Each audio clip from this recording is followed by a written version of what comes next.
Of course, as useful as maps are, they really come into their own when we combine them with the user's current location. And getting that is a little bit more complicated than setting up a map, but let's find out how to do it in this video. So I'll start off with a new application.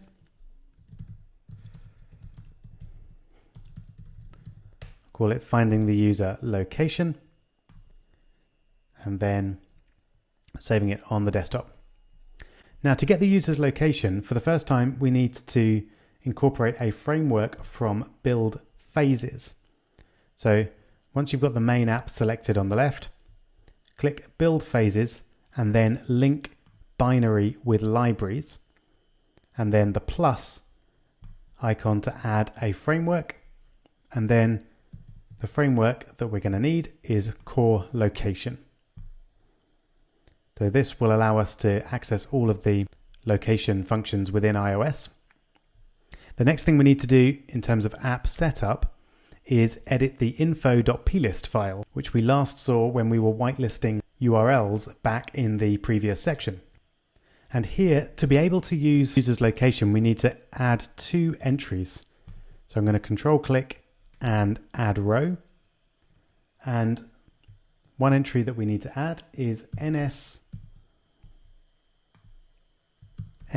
location while in use usage description. So that is exactly what it sounds like.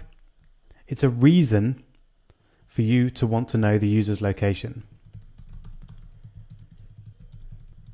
So I'm just going to put something like that. But actually, I think this is a really good introduction to iOS. It was introduced in iOS 9, or it became necessary in iOS 9. And essentially, it's a great user experience to not ask for a user's location until you absolutely need it, and then to make it very clear why you want their location. I'm sure you've all used apps that have asked for your location right when you open them, and you're not really sure why they want it, and it makes you want to not use the app at all. So I would definitely use these very carefully and make sure you write your description rather more carefully than I have there. So that was NS location while in use usage description. Next, we're going to add NS location always usage description. So this one is the description that will pop up if you ask to access the user's location while they've got the app open. And this one will pop up if you want to know their location all the time.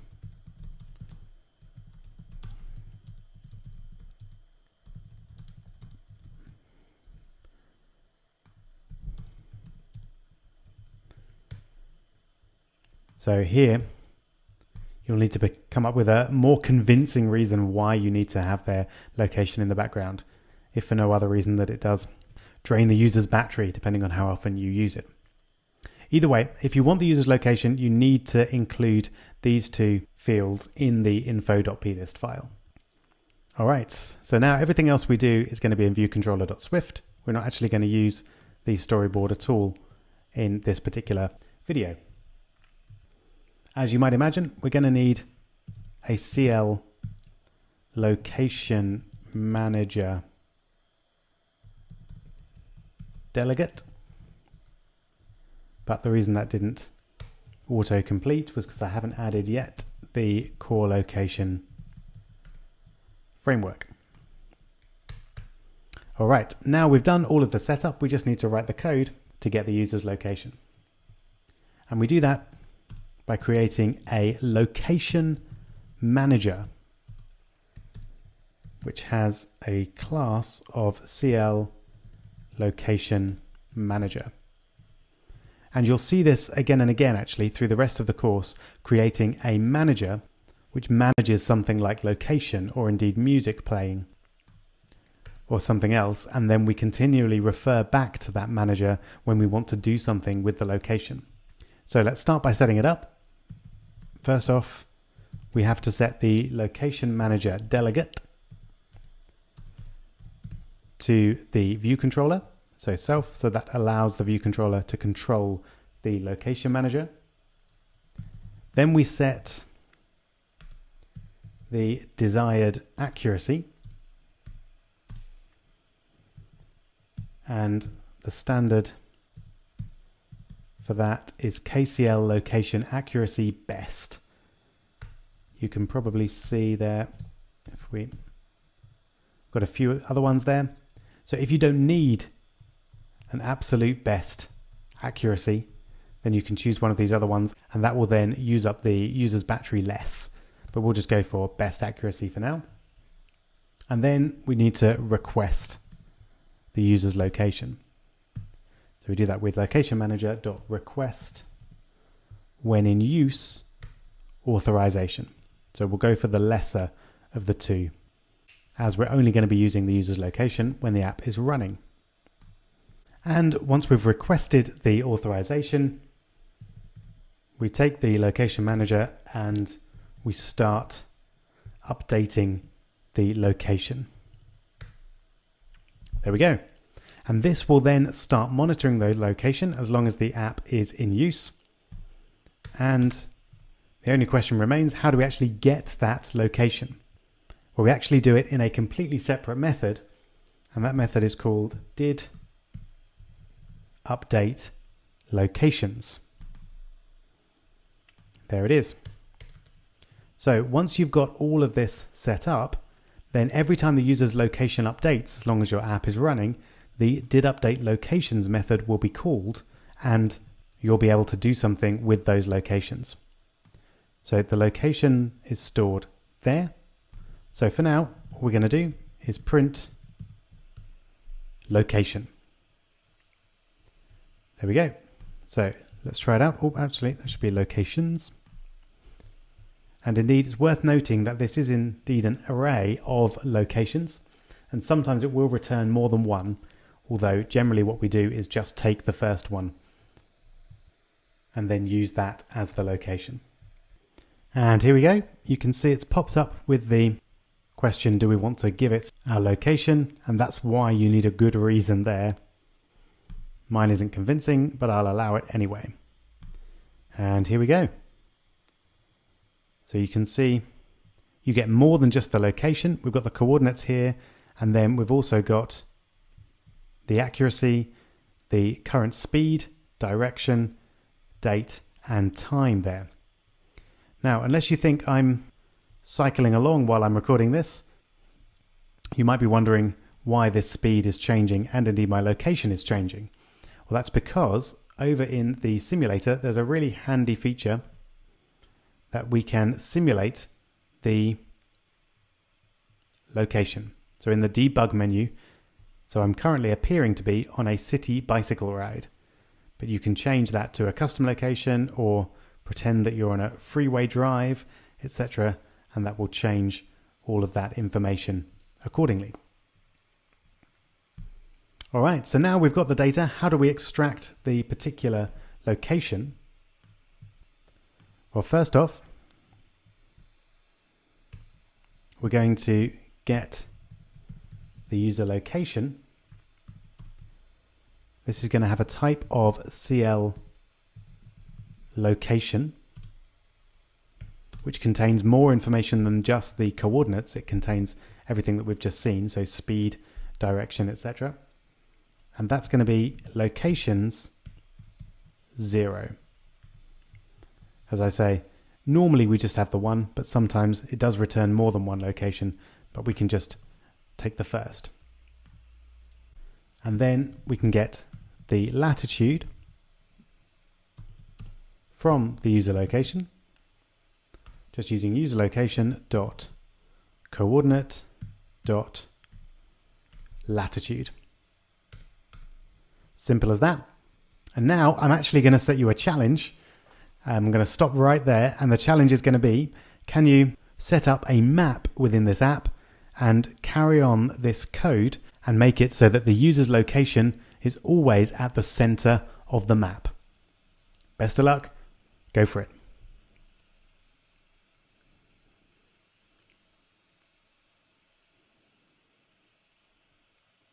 All right, hope you managed it.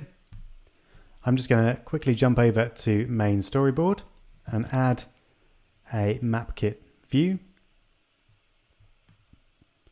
So we'll make a nice full screen one.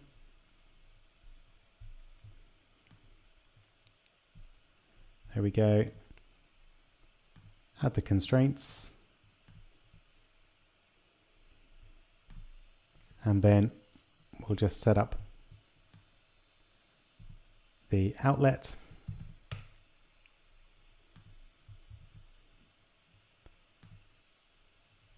I think I may have dragged slightly to the wrong place there. Let's try that again. There we go. And now all that we need to do is get the longitude, which we do, of course, in just the same way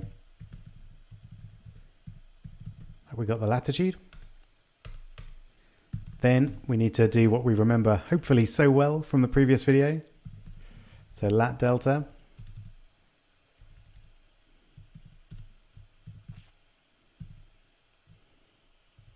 See our location degrees. Notice I didn't specify the type there because I didn't need to, because it was already specified here in the user location object. So here we'll stick to 0.05.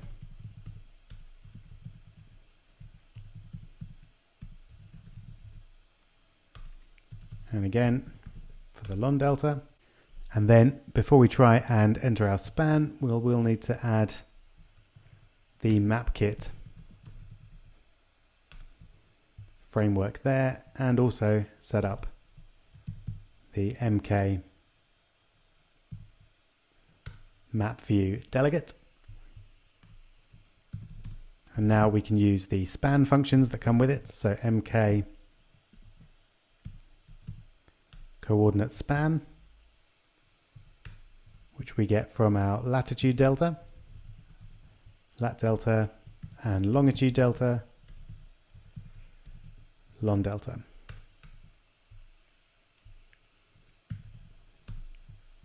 Then we create our location. I don't think I've used location before, so we should be all right. So this is going to be a CL location coordinate 2D,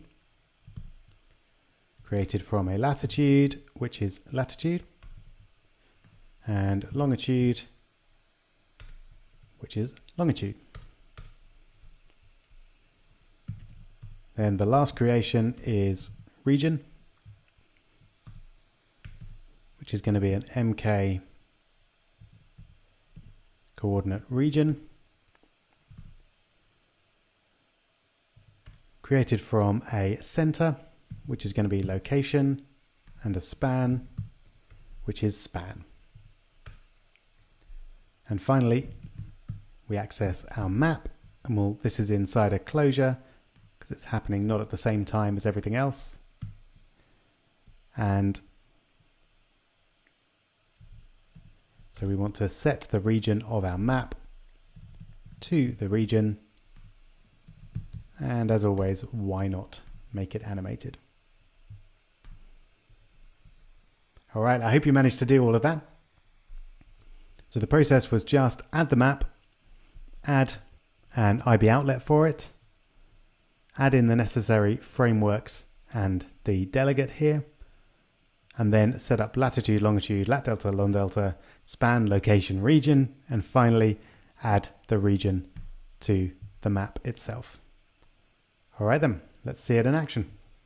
And here we go. You can see the map here, and very slowly you can see it update as I supposedly drive down the highway there. It's a little slow on this simulator, but you get the idea. Excellent. So now we've integrated our maps and our location data. This app, by the way, would form an excellent location map template for any app where you wanted to use a map and show the user's location right there on it.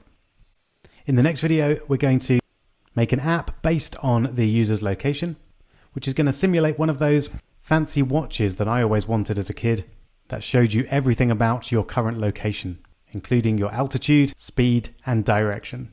It's called Location Aware, and we'll be making it in the next video.